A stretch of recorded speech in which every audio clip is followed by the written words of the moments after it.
You're listening to the Options Insider Radio Network.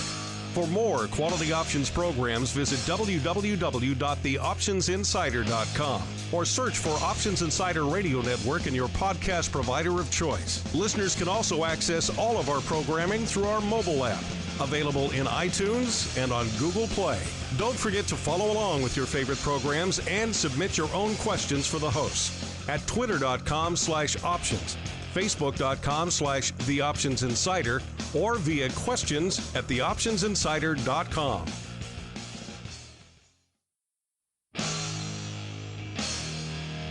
And now, it's time for the show that breaks down the options market. From unusual activity alerts to market updates and trading strategies. If it involves puts and calls, then our all-star panel will break it down.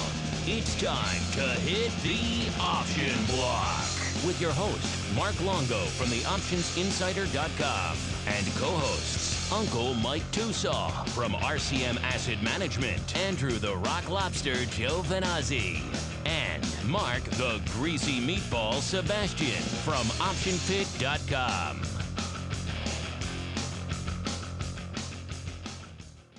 All right, everybody.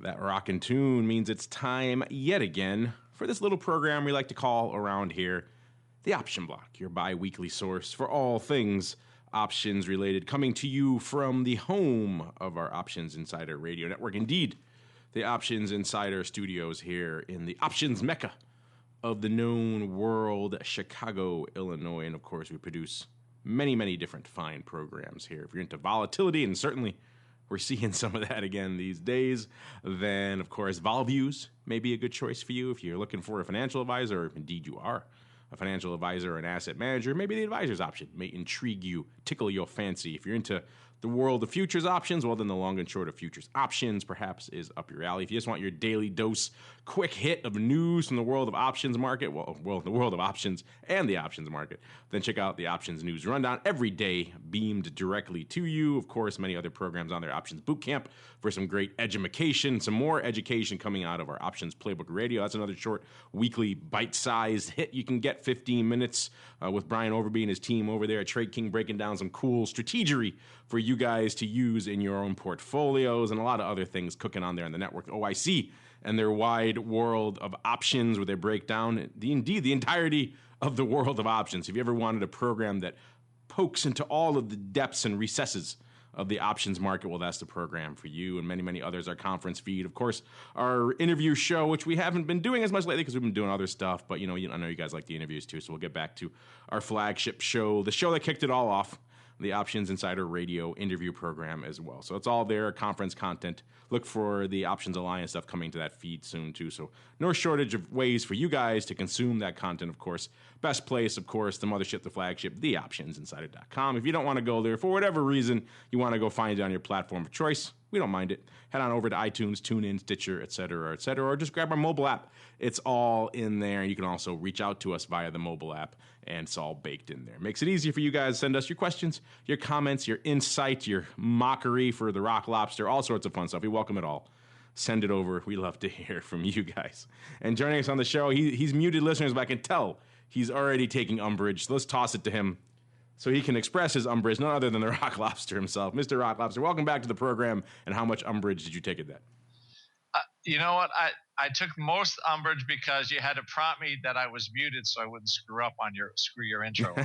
That's I know from experience, sir. The umbrage quotient is actually low today because my ice rink has ice on it. So I'm a little I'm happy. Eventually we'll post a picture of it so everybody can see my rinky-dink little ice rink. It's my first attempt at ice rinks. So. Oh, the much discussed, much planned, much delayed ice rink is finally ready to go. There is solid ice on it. However, it is not quite skatable yet. I will have to do the backyard Zamboni on it to make it usable. But the umbrage quotient today kind of low, actually. This ice rink, does it have boards for checking and all that fun stuff? Nah, not this year. Although you must be listening to my kids who say, Dad, why don't we have boards? Why don't we have this? Why don't we have that? I go, I don't know. I'm only trying to run a business. I work 12 hours a day. And then I have to drive you to hockey on the weekends. And all that extra time, I guess I have to eat, I guess, in between. How will they learn to cross-check their rivals without the appropriate boards in place? Right? Oh, they're already learning that on the normal, in the good old-fashioned, in the good old indoor rink. On the mean streets of Maine, where you learn to cross-check before you can walk. All right, good stuff, Mr. Rock Lobster. Turning our attention a little bit closer to home now. I know he's got a boat lift. I don't know if he has his own ice rink. Let's check. Uncle Mike Tusaw from RCM Wealth Advisors. How are things going in the land of lifted boats and perhaps your own? I know you have some snowmobiles, too. Any plans for an ice rink in the near future? The Fox River's frozen over, but I'll tell you what, if we went on it right now, I guarantee you'd be going swimming more than skating. Yeah, I wouldn't really trust that one right now. It was 60 degrees, a week ago here? And then all of a sudden it drops to 15 or 5. So probably need about 2 weeks of frozen weather before we actually can go out on the river. But either way, going well. I'm excited. I have my book is officially released. I'll be talking about that in the promo section at the end of the show. Life is good. Stay tuned, listeners. You can find out how you too can get your hands on Uncle Mike's weighty options tome. But before we get to that, it's time for us to kick off the trading block. It's time to break down the latest topics, trades, and trends in the world of options. It's time for the trading block. All right, ladies and gents, like the man said, this is the portion of the show where we break down what was rocking and rolling on the street today. Another day of rocking and rolling, just like yesterday. Kind of, it depended on what time of the day you were checking things, what narrative was unfolding before your eyes. We saw a pretty weighty dip in the S&P during the earlier portion of the session, getting as low as 1878 down there in the SPX before rallying towards the latter portion of the session. As the session wound to a close here, up about at 1921 or so. So you're talking a 40-odd handle rally in the SPOOs. Nothing to sneeze at. Yesterday I was at a conference. I stepped in to a meeting for a little while, came out, and bam, the SPOOs are off 40 handles. So it's one of those days where really you dare to turn your attention away for a few minutes, and the market can turn on a dime in those few minutes. That's exactly what we've seen over the past few days. And of course, all the major indices at the end of the day here closing solidly in the green. S&P, like we said, up 40 handles from its low. Net on the day about 31 handles and about 1.6% up on the day. Dow similar, about 1.4%. And the NASDAQ leading the charge to the upside, up a little over 2%. And, of course, our good friend Apple there up about 2 handles as well. Flirting back with the 100 handle. Hasn't broken it yet, but flirting back with those levels. And, of course, all that green on the screen means, despite the fact that we've been seeing some pretty sizable intraday volatility of late, VIX cash taking a bit of an inhale today, off about a full handle or so, or to about the 24 level. Got as high intraday as about 26 and a quarter. Got about as low as flirting with the 23 handle ever so briefly today. So quite a volatility to speak of over the past few days. So if you were bored, that first week, that craziest week ever in the history, first week ever in the history of the market, listeners, was a little bit boring for you, and you wanted a little bit more volatility in your game to flavor your soup, that is the market, then I think you got it this week. You can't really complain this week. Let's start in that neck of the woods with Mr. Rock Lobster. A lot cooking off, a lot happening after the big turnaround here, and we're seeing a lot of vol, VIX cash reflecting a downside today, but vol still everywhere to look. So a lot of stuff. What really caught your eye in today's activity? Senior Ice Rink. Senior Zamboni, I should call you now. Yeah, well, the backyard Zamboni is very unimpressive. Yeah, what do you use before we even get into the trading? What do you use? Did you make your own Zamboni device? Basically, yeah. It's think of like a T, and you poke holes in the T part of the T where the T crosses, and you attach a piece of old carpet behind it. And the hot water comes through and it squirts out, the little tiny holes. And then the carpet sort of drags behind. You've really put a lot of thought into this. This is an impressive you can construction. Look it all on LiveVol. I'm sorry, on LiveVol. You can look it all on YouTube. A LiveVol. I look forward to seeing your ice rink photos on my LiveVol platform very soon. But before we get to that, sir, what else caught your eye aside from Zamboni construction? The biggest thing that caught my eye is, so normally the VIX will decline when the SPX goes up. That's just the way the index is written. The thing I'm noticing now, and it was in our chat room all day, is we're not seeing implied volatility, per strike. Well, That's the biggest thing. So one of our smartest traders like, well, we're moving in 10 handle ticks now, and 6 months ago it would take all day to move 10 handles. So the market's still super volatile. I don't know why. I mean, I know why it is, because it keeps opening like up or down 2%. So that's why it is. So as of right now, I'm not seeing at the money volatility decline. So until that does, I'm not ready to buy any rally in any way, shape, or form yet. It's just, that's what it is. So when you see volatility down, you also want to look when you see sigma or average volatility. Don't forget, part of that is just when you use VIX calculations, just moving up the curve gives you lower Vega per strike. So that's what pulls those numbers down. We're just not seeing, it's just when the market rallies, that at the money vol is going with it. It's not coming in.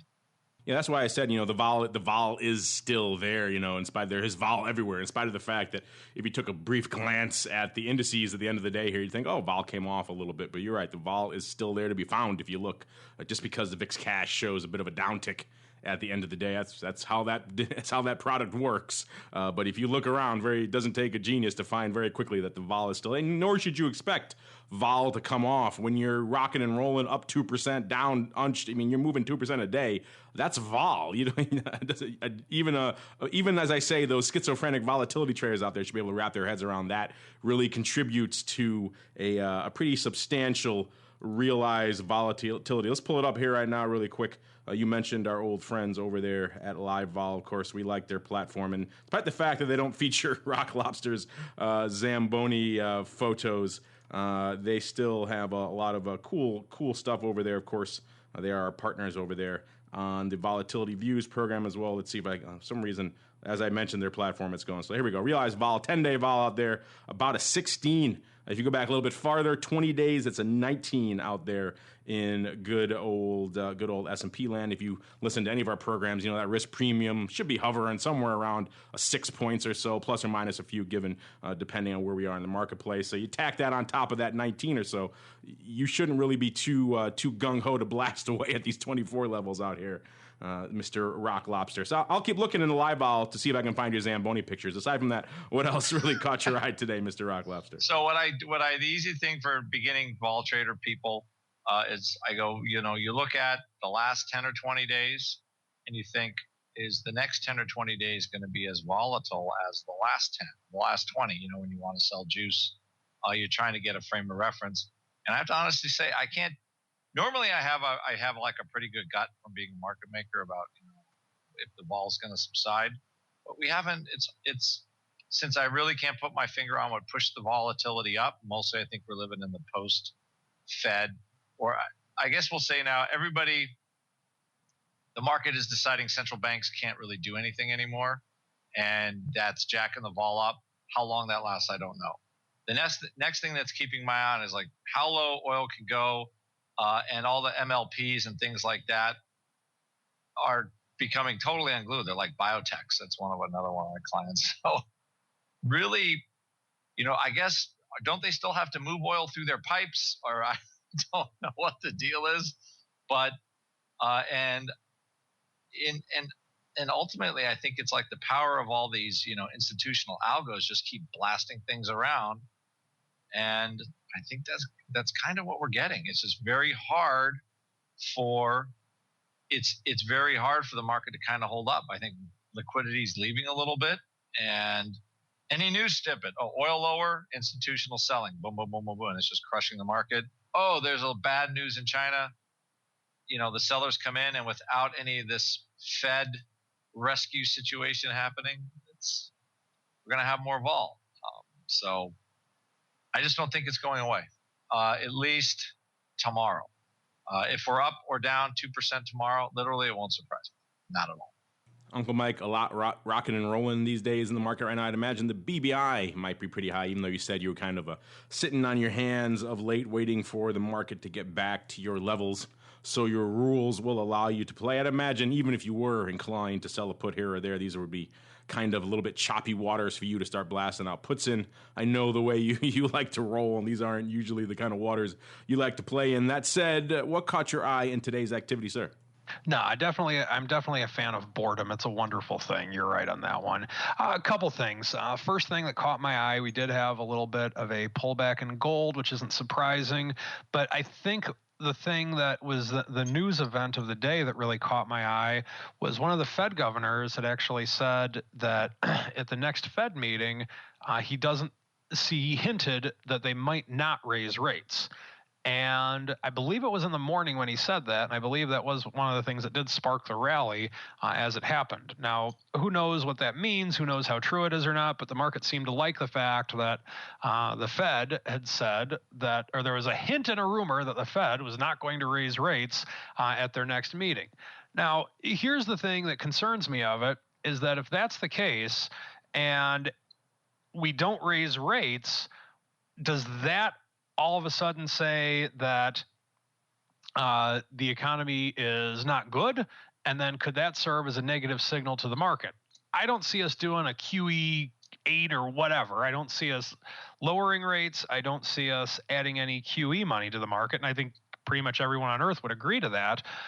But with that, if we rallied off of that information today, which it looks like we may have, then I don't know if that's really a good reason to rally. We were up slightly in the futures pre-market when JPMorgan had announced that they had good earnings. So I think S&P futures were up probably about 7 or 8 points. I think we got up as high as probably ahead by around 10 points, I believe, in pre-market. Maybe actually a little bit higher than that. But nonetheless, we had a little bit of a rally going. As soon as the cash markets opened, we just fall right out of bed. And then all of a sudden, we just had a ginormous rally throughout the rest of the day. So long and short of it for me is that I want to see how we follow through tomorrow. Are we going to continue to rally? Because if we rally tomorrow, then that tells me we might have some type of legs in that we're rallying on something that would be based more on earnings per se, as opposed to some Fed just saying some tongue-in-cheek thing about, oh, we may not raise rates. Because is the Fed going to raise, or are they going to stay the same? The game gets old after a while. And I think that the Fed does have less power now because the Fed put option is not on the table at this point.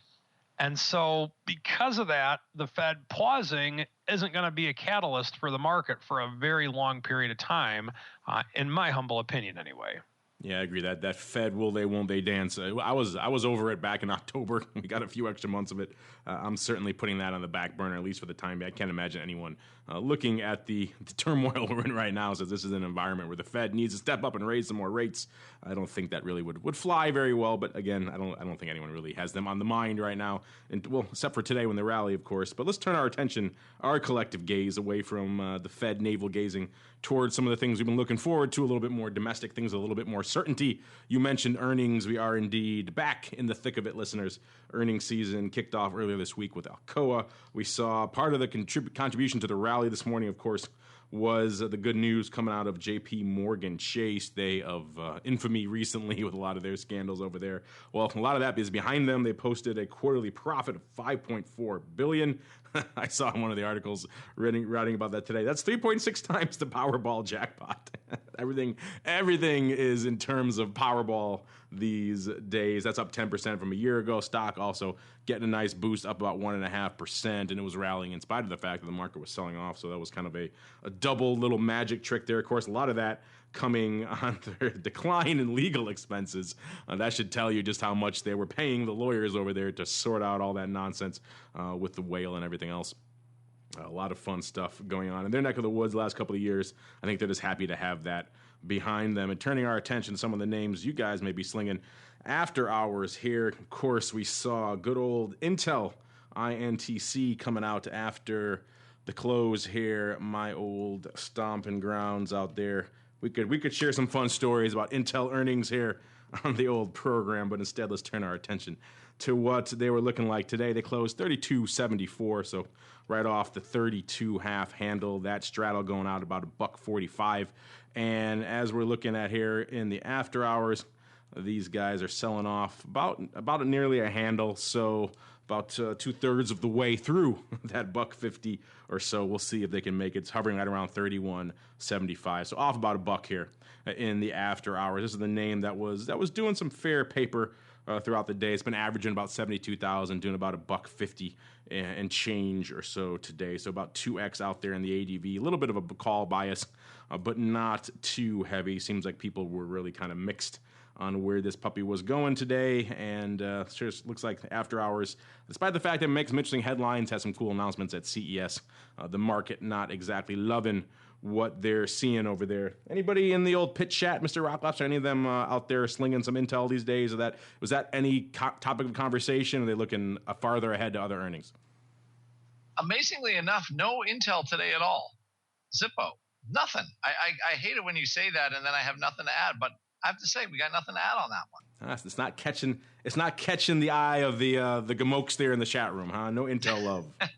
By the way, Jamokes. Oh, Jamokes. I'm sorry. Gamokes. I don't know what that is. I wouldn't want to slander them any more than I already have. All right. Since no one's talking intel, let's keep on rolling into my other favorite part of the show, the Odd Block. It's time to break down the most interesting, unusual, and downright questionable options activity that's been identified by theoptionsinsider.com. It's time for the Odd Block.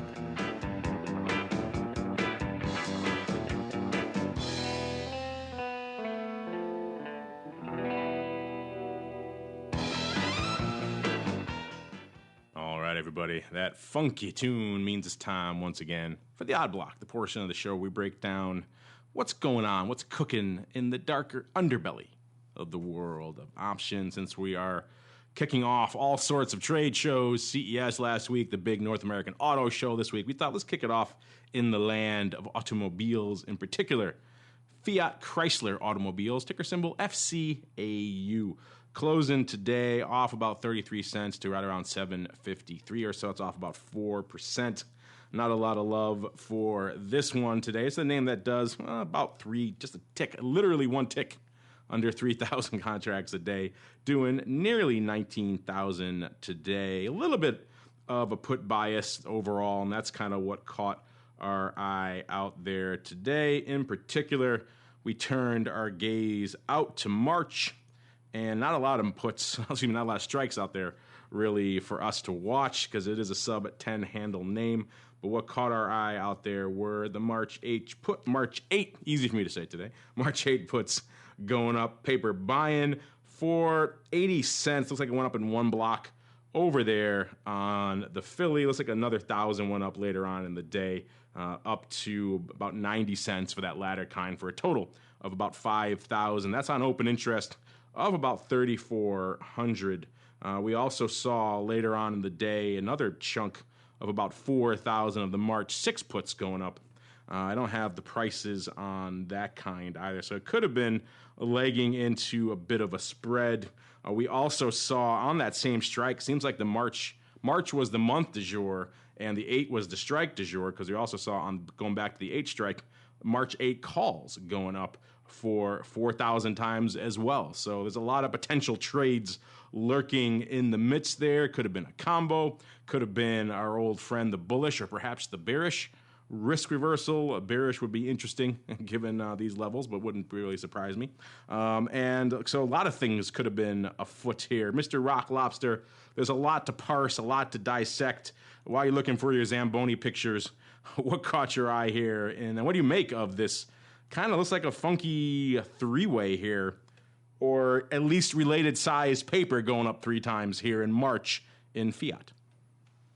Well, because I guess Renault announced that, they might have had emissions oversights, kind of like Volkswagen did. I love that term, emissions oversights. Yeah, we blatantly lied to everyone. That's an oversight. So that stock was down 20% today on the opening.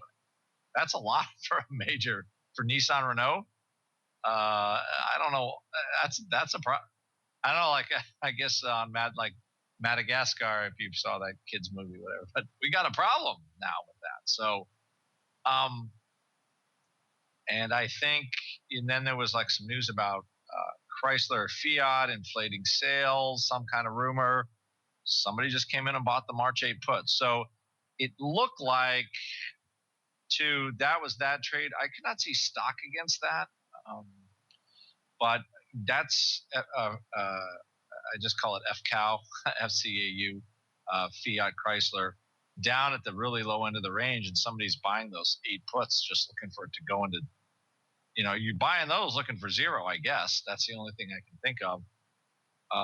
And actually in the pit chat today a little bit, we were trying to estimate, okay, what if all the car companies came out and finally said, well, we all got emissions problems. What happens? I just, all of a sudden one Volkswagen did it. Oh, that was bad. And now Renault did it. Did any other ones do it? So you did see a little bit of action in some of these names. I can see Tesla coming out saying our cars are electric, but we still have emissions. We don't know how that happened. So Tesla's the only We're one shooting smoke out the back. We don't know how that happened. The water we emit is very clean. Whatever they do. So, there might be a little bit of fire with the smoke on this, but the trade also, the rest of the March trades, it looked like it looked like strangle action in March, like 8-6 strangles, long strangles, and they sold some like longer term 10 calls to finance somewhat. That was the other piece of that trade. Yeah, I'm looking at it now. They definitely bought the calls. They lifted the offer on the calls, and they paid about 15 cents, so that's close to the offer on the 6 puts. So it looks like they gobbled up a strangle and the puts. And you're right, the longer-term calls to kind of pay for it. Moving on to our next name, our next victim. This is KKR, ticker symbol appropriately enough, KKR. Closing today, just a tick under $14, up about 63 cents or nearly 5%. This is a name that does about 4,000 contracts, doing nearly 11x that today, nearly 44,000 contracts, lighting it up. And what caught our attention, and of that 44,000, 38 of them come in one mega, I think it's safe to call this a mega upside call buy. I started off with about 19,500 of the June 17 calls going up, paper buying for 32 cents. Over there on the ISE, one chunk marked sweep. As the love continued, the big ticked up. They started getting them for 25 cents. They bought them all the way up to 32 cents for the final kind, for a total of 38,514 of these bad boys going up today on open interest of just 700 contracts and change. So clearly open in paper. Did some digging, didn't see any stock going up with it here. So it looks like this is, as it appears to be on the surface, straight up call love. This could be, of course, someone who's heavily short the stock as well, and from an earlier pre-existing position, hence you wouldn't see it today. And so they're looking for a little bit of upside hedge. Either way, it's a bullish sentiment and or concern, depending on which way they're leaning. KKR, like I said, hovering just a tick below the 14 handle. This is a fairly aggressive buy, and this thing's got to rally 3 handles. It hasn't really played with the 17 strike since about early to mid-November.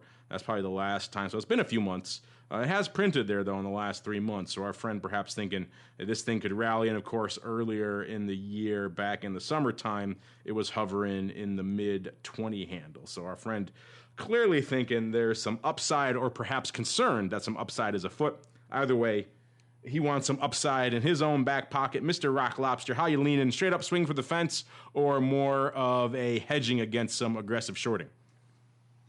Because, we'll talk about also in Blackstone, we saw the same paper. I didn't see any sizable stock against this. I think somebody's just swinging for the fences. Private equity is getting shellacked a little bit, probably with credit worries on, loaning money to oil, natural gas, stuff like that. So I think they're looking for a little bit of a bounce. They're being opportunistic. Markets, selling off pretty good amount, 10% from the highs, something like that. And they're like, you know what?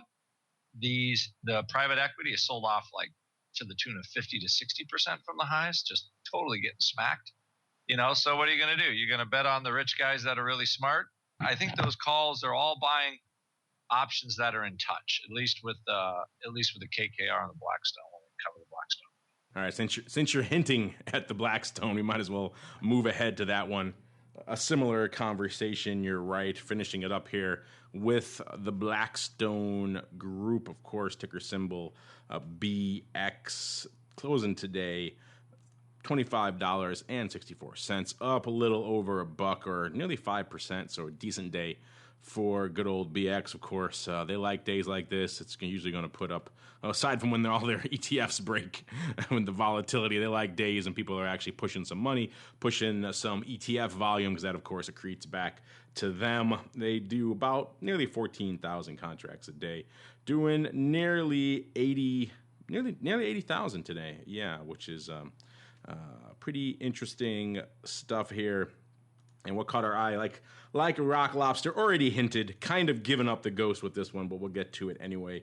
It was a little bit closer to home, not all the way out in June this time, but in March, and a little bit bigger this time. The other one was a size block. This is even more sizable block. This was the March 30s that caught our eye this time. Paper goblin, only way to really describe it, gobbling up those March 30s for 25 cents, 40,803 times in one mega block. ISC, I guess the home du jour for mega blocks today. Of course, less the earlier kind was on the Philly. Let's see really quick. Let's go back and check the KKR. I believe it. Yeah, ISC. So ISC putting up some size today over there, and they actually did more to the tune of a total of 55,000, nearly 56 going up on this strike. These calls went up 32 cents, or went out, I should say, 32 cents at 33, so they're sitting on some decent money already. Again, no stock to speak of with this one. No real open interest on the strike either, so it's not closing.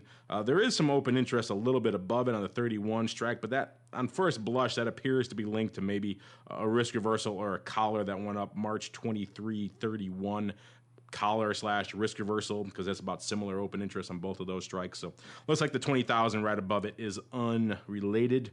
So it looks like we have a similar scenario to our friends over there in KKR. Someone really swinging for the fences. This one, yet again, going back about a year, wasn't that long ago that this name was flirting with the 30 handle. In fact, it was trading $30 even on December 23rd, so just a few weeks ago.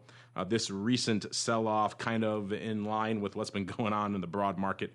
Our friend here saying, yeah, this thing is going to turn around hard. A name like Blackstone is poised to perhaps profit from that. And of course, last year, towards the middle of summer or so, this name was looking much stronger to the tune of 43, 44. So if this thing takes off to the upside again, our friend here could be poised for a bit of some upside, or again, he could be aggressively short. Though, given these levels, I would probably presume no. Mr. Rock Lobster, you've already hinted which way you're leaning, but let's solidify that for our listeners who may be on the fence. What are you feeling about these Blackstone upside call palooza? It just looks like ownership. The market on those calls this morning, there was almost no market for those March 30s, as far as there was no bid for them. And they pretty much just kept paying up until they got filled. So somebody wants them. So somebody sold 55,000 of them. Maybe it's the guy that owns the company. Like, oh yeah, I got some to go there. Who knows? But they supplied them. But I mean, how many times do you see customer buy out of the money calls and they're up, 20% on day one? Not often. Yeah, not bad. Of course, try getting out of those things and see how much of that is left, but still.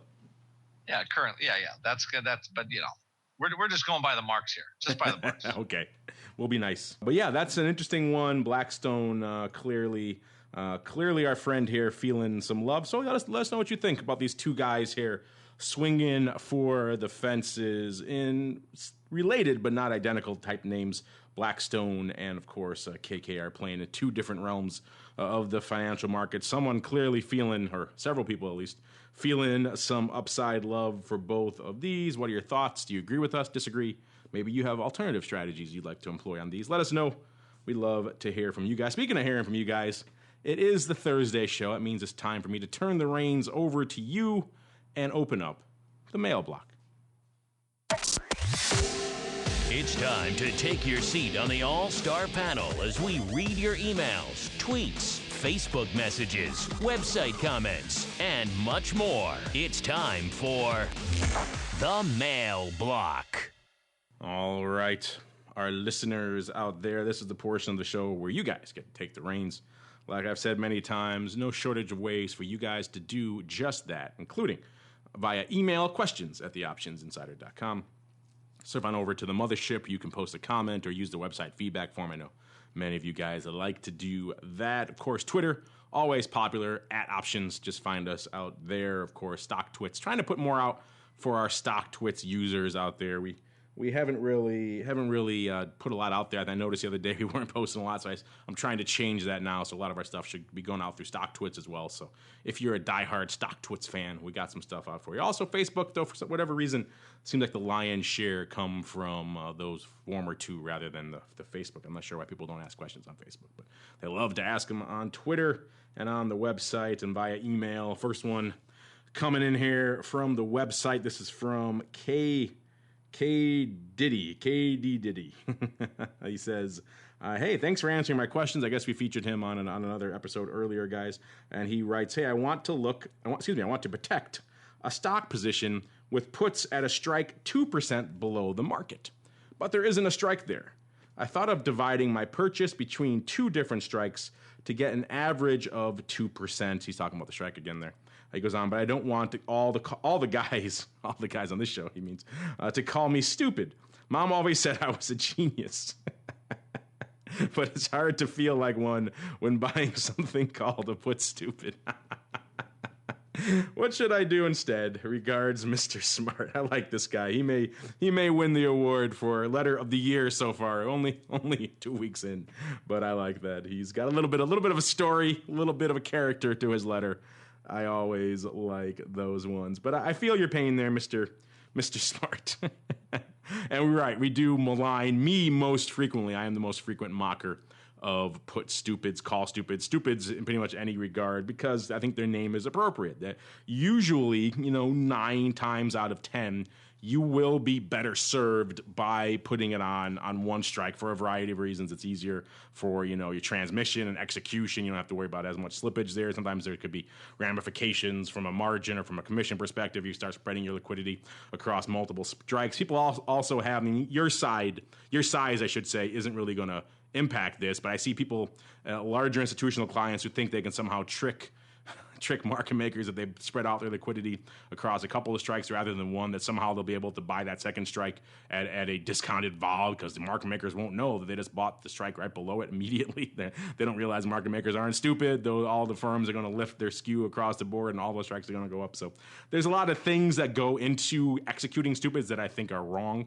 to begin with. That said, if you listen to one of our shows a while back, we did make one caveat, one scenario where it kind of is okay to do a stupid, and it's kind of like in the scenario you laid out here, where you're looking to essentially kind of adjust your delta or adjust kind of your strike, and you have limited options, pun intended, for how to do that. And that's kind of what you're outlining here. If you do work it that way, you will get a bit of a split. You will get some portion of the strike. You also get a reasonable approximation of the deltas. I wish you kind of sent us the specifics so we could look at it for ourselves and see exactly which name you're looking at it and which strikes. We can kind of kick it around ourselves, and maybe we could give you some alternative suggestions that you could utilize instead. That said, since we don't have the specifics in front of us, I would kind of encourage you to see. Obviously, might be a little bit more outlay for that one strike above, but then again, you're going to get more delta for it, more protection, more bang for your buck. Of course, if you do want to spread it out, you do really want to get that delta. I can't automatically poo-poo this. This is one of the few allowed use cases for a stupid. But yeah, maybe I wish we could see some of the specifics so we could say for certain. But on a theoretical basis, your use case is one of the few that I allow for stupids. Uncle Mike, you've always been more charitable on the stupid front than I think everyone's out there still waiting for your Trading Stupids with Uncle Mike webinar to come. So what do you have to say here for our friend, Mr. Smart, a.k.a. Kddidy?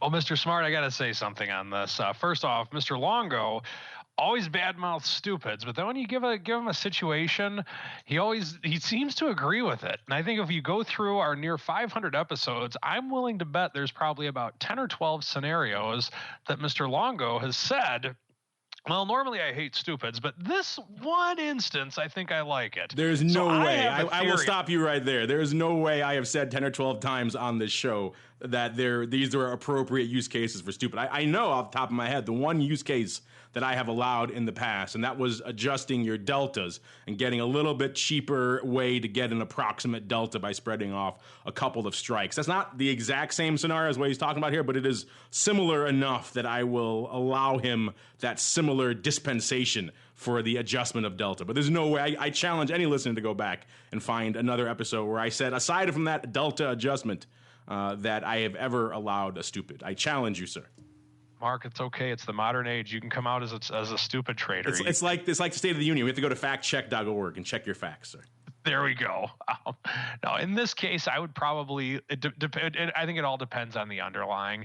What concerns me about spreading off a hedge in such a scenario would be if you have more liquidity with an at-the-money option and less liquidity with the out-of-the-money option. I would base it on liquidity personally and overall delta. So if you're looking to get I wouldn't necessarily base it upon 2% out of the money hedge.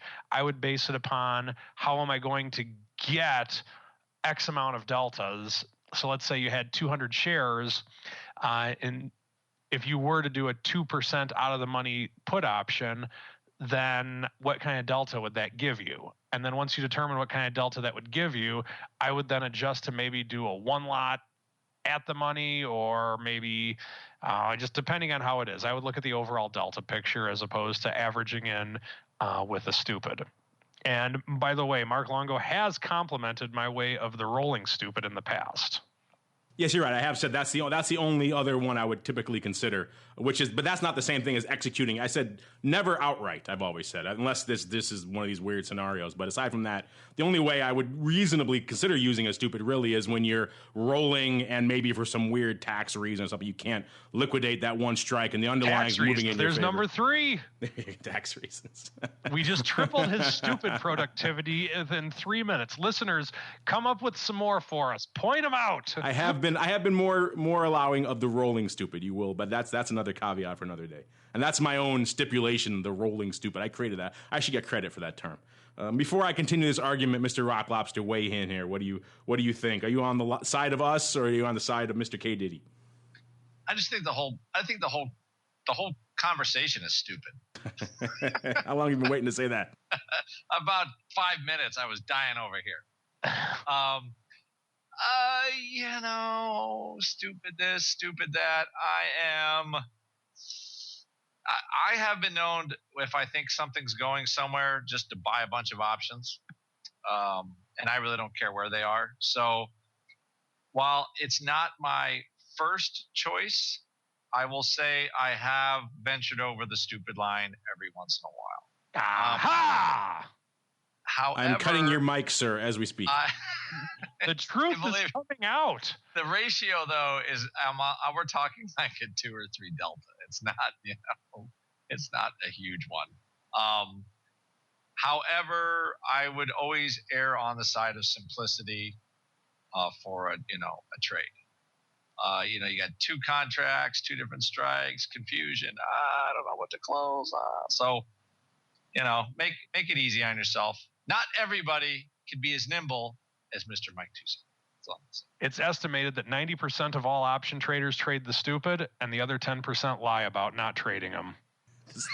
The stupid defense force out in full. I'm going to cut both their mics before they continue going on about such stupidity here on my program. But yeah, I think that, keeping it simple is always my mantra here, and it works well. I would question how did you arrive at that strike, that 2% on the money? Maybe you have some fudge factor in that strike. Why did you choose that one? And of course, at the end of the day, net deltas is where you should be looking. So if you're getting the same approximate deltas for a similar amount of money on a different strike, you can go that way. If you're going to split it across strikes, like Andrew alluded to, you're going to get in this weird scenario where part of your puts may be in the money at one point, part of them maybe not. So you're partially hedged, and then you're kind of in this weird kind of quasi middle ground there where you kind of wanted to hedge and you're kind of hedged, but you're kind of not. And yeah, I think you're much better off trying to find somewhere approximate deltas on the same strike just to make your life easier. Isn't life better when it's easier? Uncle Mike's madness aside and his stupid frenzy aside, life is better when it's easier. So yeah, I think that's our take for the most part on stupids. Rolling stupids allowed if you kind of really have to, and if you really need for some way to do deltas, or if you're just crazy lazy like Andrew, then they're allowed. But I'm not a big fan of those. I think that's just laziness. Have the courage, have the efficiency to be efficient in your trading. All right, let's see. We got time for I think one more here. This one comes from a frequent writer in or commenter, Mark B. He writes, "Hey, at Options, how would you guys have structured the short stock hedged by long calls that made 10 milli on option block 477. He's referring to, of course, the infamous Men's Warehouse trade that Andrew and I roundly mocked on the program before it became our surprise hit of the year, $10 million winner on that. As you recall, listeners, they shorted a ton of stock and then bought a bunch of out-of-the-money calls. I forget the exact strike and how far out of the money it was. So how we, and at the time, I don't think we didn't say it was poorly constructed as much as it was a low probability trade for a Men's Warehouse. It's a name that really hasn't moved in ages, and he's putting on a trade that just really needs rocking and rolling to make any kind of real money on that thing. And so it was just kind of an odd trade for us to see. It was a very low probability trade. That's why I kind of equated it to, trading the hard ways or like the Horn High Yo on the craps table, making these low probability trades. When they hit, they look awesome, but that's not the long-term road to profitability and riches. Not like the Powerball, certainly. But that said, long calls, short stock, you could always just go. I don't forget the strikes. I'll have to pull it up again. But a put, much more efficient way to do that. If you can structure it so you get equivalent deltas or something along those lines, and this Men's Warehouse moved enough that most puts would have kicked in and done pretty well, you could certainly save yourself a lot of capital and margin. Just going the put route if you were so inclined. But that said, yeah, I think Andrew and our concern was more on this. It was just a low probability trade rather than the innate structure. Though again, I wouldn't have looked askance at the puts. Same issue there, though. You need those to really rock and roll to pay off there as well. But you can save yourself some outlier. Apparently our friend thought he knew something. If you thought you knew something, maybe you save yourself a little bit of positional dealing, and some of the outlaying is go for the puts. Mr. Rock Lobster, I don't want to put words in your mouth. What do you have to say here for our friend? People writing in yet again about the Men's Warehouse Palooza. Just for that was around, I think it was like he traded the 45 strike versus stock when it was 42. Was it that close? I thought they were farther out of the money. I thought they were. No, well, the $3 looked like a million miles away. Yeah, it looked like 100. It hadn't seen that level in about 2 months. So we're like, well, how is that ever going to work? I think in the intervening months, I've blown it up in my brain. So he bought calls like 30 handles away from the money or something, Exactly. So where's it going to go? $38? But no, it went. It's currently trading $11.46. Yeah, it's kind of hard to screw that one up. If you had anything bearish on, you did all right. So basically, the guy bought calls, sold stock on a ratio, made a synthetic straddle. But the trick with that trade is what made it work well is that he bought junky little calls for only 50 cents or something like that, or 60 cents. So they were high gamma but low dollar. And then he sold stock at 42. So the whole thing had massive explosive downside. So when you want to create those trades and you want the curvature, you buy cheap upside calls or relatively close to the money. You buy a bunch of those calls and then you sell a bunch of stock against them. You can even do a delta neutral because it's going to take you, the guy had all his calls paid for per 100 shares of stock and like 3 handles in Men's Warehouse, and he got a 15 handle move. So he's basically just short stock the whole way down, and he did it large. So all kinds of ways to trick the market. But of course you would have to be educated to do that. And then I would be plugging myself, and it's not my turn. It's not time for the plugs yet. But yeah, short stock, we don't trade a lot of underlying here. But at the end of the day, being short stock when the world's falling apart, not the worst thing in the world, as our friend out there in Men's Warehouse discovered. Interesting stuff. Unfortunately, listeners, will have to leave it there for the old mail block. But we love to hear from you guys, not just repeat offenders. We love to hear all you guys. So send in your questions, your comments, your insights. Twitter.com/options, Facebook.com/the Options Insider, Options Insider on Stock Twits, and just surf on over to the website and find us there. No shortage of ways to do that. Just grab the mobile app. It's all in there. All right, let's keep on rolling into our final segment. It's time for Around the Block. It's time to tell you what we'll be watching on our trading screens until the next episode. It's time for Around the Block.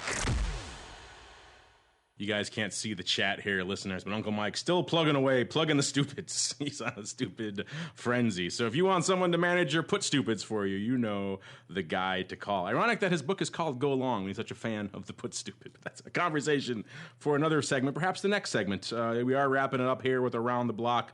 We mentioned a lot of macro stuff. Will they, won't they with the Fed, getting a little bit closer to home, checking back in on Intel once again. And now they're feeling the full force of the downside. They're off a little over 5.5% actually, so $1.79. So they have eclipsed that straddle off nearly, like I said, nearly $2 here. That straddle going off about $1.45 or so. So Intel not feeling the love tonight. Perhaps that will be a barometer of things to come in the market tomorrow.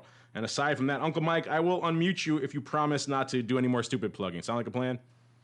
Oh man, I don't know if I can handle that, but anyway, with that, I think just coming up, we just have earnings to watch at this stage. I think that the Fed is rather, I hope it's somewhat of a non-issue at this point, because the only things that they could do at this point would be to be bad to the overall economy, in my opinion. So I'm really hoping for some good earnings so the Fed can stay out of this and doesn't try and intervene anymore. Yeah, I think let's just keep the Fed as far away from the conversation as possible. If we don't talk about them, if you talk about them, it kind of invokes them, right? It's kind of like Candyman. So if we don't talk about them, they kind of will just go away. Is that how it works? That's what I'm hoping. Well, I mean, they listen to our show a lot, I'm sure. So maybe we shouldn't talk about them. Yeah, there was a Fed governor out there buying calls and blasting the hell out of stock in Men's Warehouse and looking pretty good from the outcome of it. We turn our gaze now to the land of homegrown ice rinks. Mr. Rock Lobster, what are you watching for the week to come, sir? I'm watching the ice grow on my rink. I'm about to go outside and spray it down, actually. What else am I watching? I am waiting for a break in volatility so I can go out and short the crap out of it, but it's not the time yet. I'm sorry, it's just moving too much. Anything that's kind of long vol or long realized vol, something that benefits from the market moving around has done better. And as long as that's what the trade is, probably some bargains around for stocks. But tomorrow they're going to be probably lower again. It is volatile. It's moving around. And unless you have trades really that are going to harness the volatility, or your outlook is kind of past this, I think you get whipsawed in a day pretty good. So that's what you got.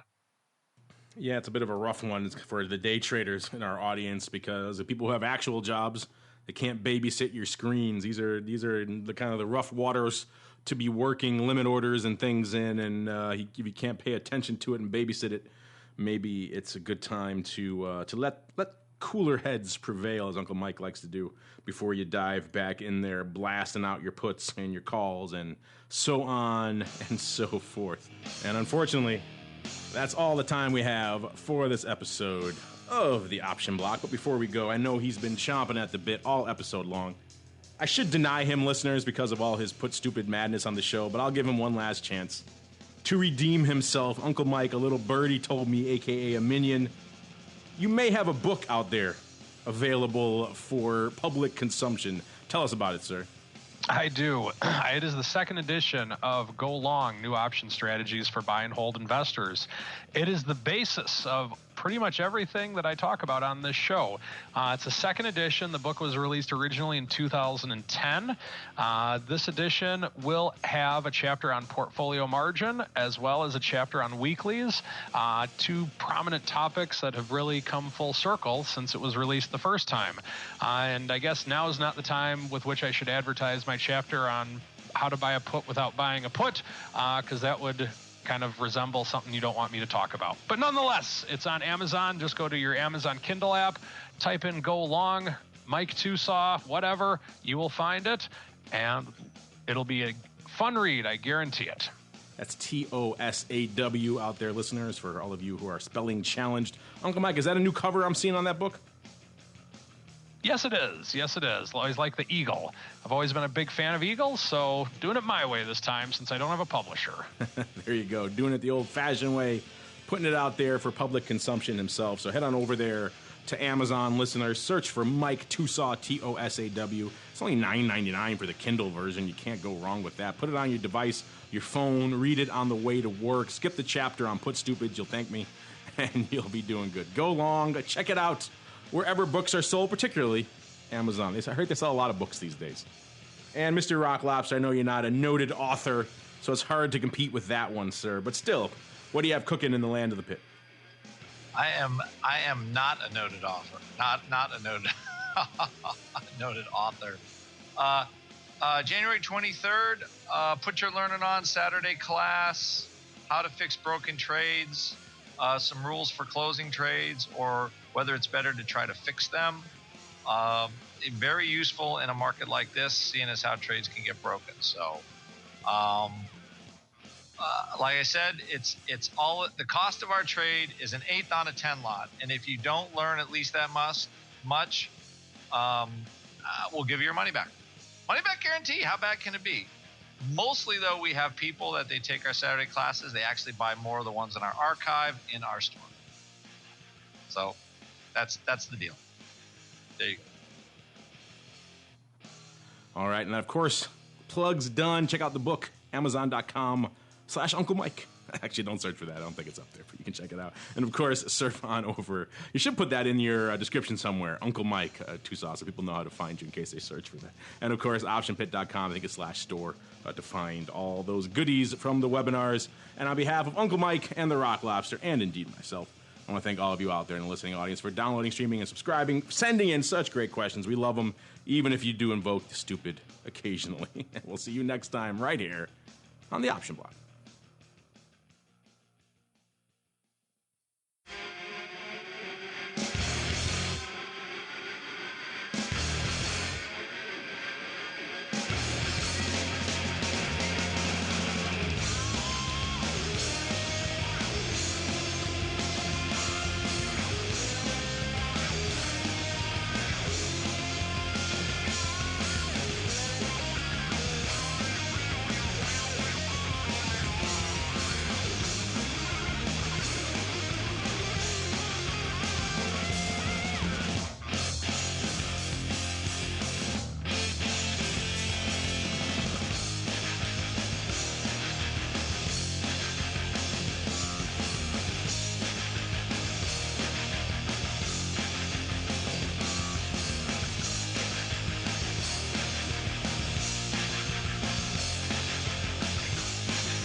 The preceding program was a production of the Options Insider Radio Network. For more quality options programs, visit www.theoptionsinsider.com or search for Options Insider Radio Network in your podcast provider of choice. Listeners can also access all of our programming through our mobile app, available in iTunes and on Google Play.